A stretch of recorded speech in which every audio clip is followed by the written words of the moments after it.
За сайн байцгаана уу хүүхдүүдээ. Өнөөдөр та бүхэндээ багш нь сагсан бомбын товтлогооны болон хамгаалтын техник тактикийн тухай хичээл олно. За тактик гэдэг нь бол мэдээж эерэг. За тэмцээн болон тоглолтын үед гардаг хамгаалтаас товтлогоонд, товтлогооноос хамгаалтанд орох тактикуудыг боловсруулж тоглолтод ашиглана. За сагсан бомбын тоглогч нь багийнхантайгаа хамтран тоглох, өрсөлдөгчийгөө халз туулах, шийдэх, заалгах, дамжуулах, шилжих, хуурмаг хөдөлгөөн гэх мэт техникүүдийг хослуулан тухайн акшнд хурдтай гүйцэтгэх чадварыг эзэмших нь маш чухал ач холбогдолтой байдаг. За товтлогооны техник нь бөмбөгтэй болон бөмбөг өгсөн хоёр хөлбөртэй байдаг. За бөмбөгтэй хөлбөрт заалгалт, дамжуулалт хүлээн авах, шийдэлт, шилжилт, самбраас авах гэсэн техникүүдийг гүйцэтгэн. За бөмбөггүй гуйлт, үсрэлт, шилжилт хөдөлгөөн гэсэн техникүүдийг гүйцэтгэх юм байна. За заалалт тоглолтын нөхцөл байдлаас хамаарч тоглогч цааш хөдлөхийн тулд залтын техникийг ашигладаг. За заалалт нь шулуун болон чиглэлийн өөрчлөн бөмбөг заалах, хуурмаг хөдөлгөөнтэйгээр бөмбөг заалах гэсэн 3 хөвлбөртэй байх нэ. За заалалт нь шулуун чиглэлд бөмбөг заалахдаа өрсөлдөгчөө хуурахын тулд мөн тамирчин бөмбөгийг аль нэг гараар цаграгч шитгэхээс шалтгаалan баруун зүүн гарын залтын техникийг ашигладаг.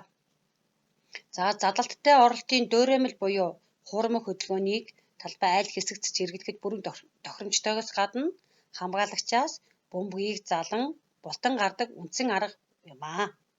За чиглэлээ өөрчлөн залгах техник нь нэгт хамгаалалтаас зайлан мултрах гарахад хэрэгэлдэг ба хуурмаг хөдөлгөөн өөрийн хурдыг ашиглана.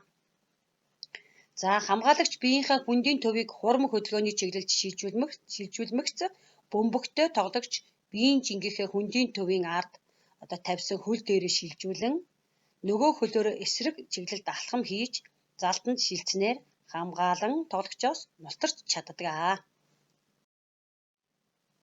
Дамжуулалт нэгт буюу идэвхтэй хамгаалтын үед дамжуулалтыг амжилттай болгохын тулд тоглогч нь дөөрэмэл буюу хуурмаг хөдөлгөөнүүдийг ашигладаг. За дамжуулалтыг гүйцэтгэхэд хамгаалагчийн өндөр нам байрлал хамгаалтын техникээс шалтгаална. Жишээ нь хамгаалагч ойрхон байвал хуурах, дохих, зангах, хамгаалагч гараа өргөөгүй буюу намхан тоглогчийн толгой дээгүүр хамгаалагч ойрхон байралтай зогссон байвал шалаар, хамгаалагч хол байрлалд байгаа буюу дамжуулалтыг таслах боломжгүй үед эгч шулуун гэх мэт дамжуулалтуудыг гүйцэтгэнэ. Тоглогч ямар нэгэн дамжуулах үйлдэлийг дохих, зангах хөдөлгөөнөөр илэрхийлэх ба хамгаалагчийн анхаарал хөдөлгөөнийг өөр зүг шилжүүлснээр өөрийн багийн тоглогчтой бөмбөгийг дамжуулах ёстой. Ингэхдээ байрандаа буюу алхалт, эргэлтийг ашиглаж болно. За жишээ нь хамгаалан тоглогч нэгт хамгаалтын үед эхлээд аль нэг зүг рүү бөмбөг дамжуулах дөөрөмөл хөдөлгөөнийг хийх ба улмаар эсрэг зүгт бөмбөгийг дамжуулна. За шидэлт нь тоглолтын төгсгөлийн үр дүн амжилтыг тодорхойлдог шилдэг аргуудын нэг юм аа.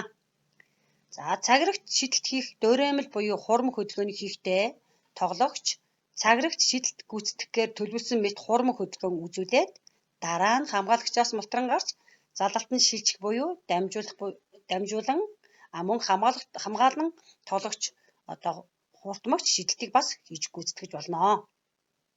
Мөн энэ аргыг тулгуургүй нөхцөлд өсрэлтийн үед гэсэн үг хэрэглэх нөхцөл нь олон байдаг. Жишээ нь тоглогч шийдэлт гүйцэтгэж буй мэт дээш өсөрч гарч ирээд хамтран тоглогчтой бөмбөгөө өгч дамжуулж.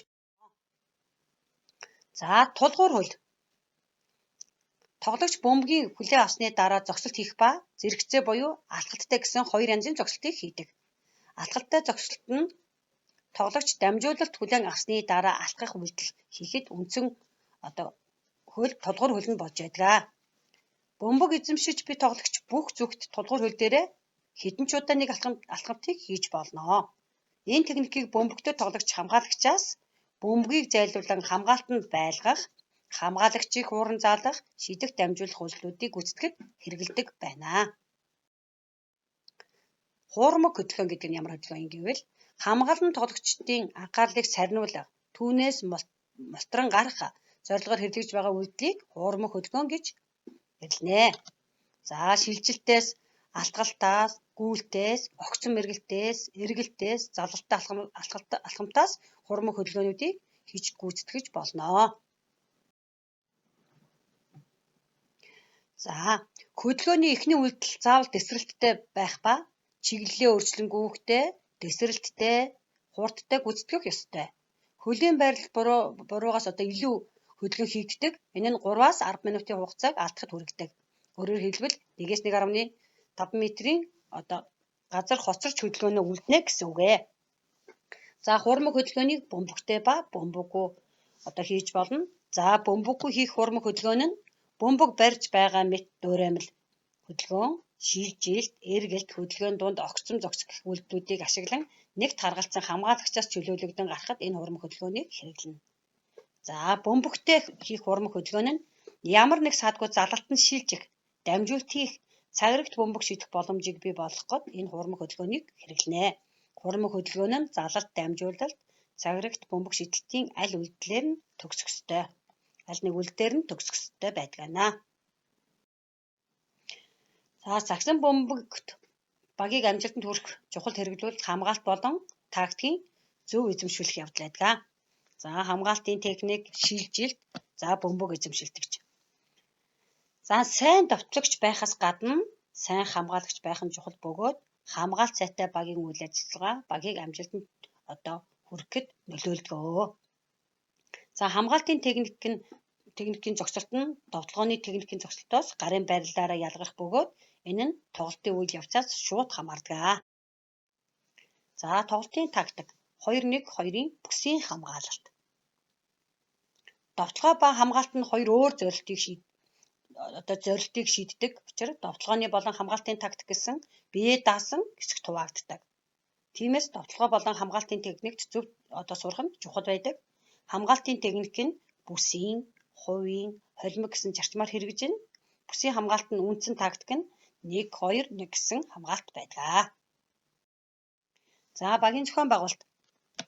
За багийг зохион байгуулахдаа онцгойлон анхаарах зүйлийн нэг бол багийн бүрдүүлж буй тоглогчдыг гүйцэтгэх үйл ажиллагааны хувьд нь ангилж байгаа тогтоож байгаа үйл явц байдаг. За ингэхийн тулд тоглогчийн өндөр нам болон бусад онцлог шинж чанаруудыг харгалзан ангилдаг. Үүнээс гадна багийн тоглогч бүрийн тоглолтын ямар ч нөхцөл байдал талбай айл хэсэгт үүрэг гүйцэтгэх чадамжаар нь зохион байгуулбал илүү сайн талтай байдаг. За урт шугамын тоглогч гэж төвийн болон довтлон тоглогчтой ихэвчлэн өндөр нуруутай өсрөмтгий хувийн өсрөмтгий чанар нь бусдаасаа илүү самбарт ойр буюу дундын зайнаас тоглодог тоглогчдыг урт шугамын тоглогчид гэж нэрлэдэг. Эдгээр нь ээлж довтлогоо хийх буюу бусад тоглогчдоо цаграгт оновчтой шийдэлт хийх таатай нөхцөлийг бүрдүүлж явах ёстой. Төвийн болон довтлон тоглогчдын гүйцэтгүүл зохиох чухал зүйлүүдийг самбар цаграг дээр ойрхон бөмбөгний төлөө өрсөлдөх болон сөрөг хурдтай довтлогоог зохион байгуулагчид байх ёстой. Урт шугамын тоглогчдын үүрэг нь. Арын шугамын тоглогч. За нуруугаараа төдийлөн өндөр биш гэсэн хурдаар илүү холбон тоглогч буюу хамгаалан тоглогчдыг арын шугамын тоглогч гэж нэрлэнэ. Тэд довтлогооны үед дундын болон холын зайнаас цаграгт оновчтой шийдэх, оролт хийх, самбарын дор тоглож буй хамтран тоглогчтойгоо тактикийг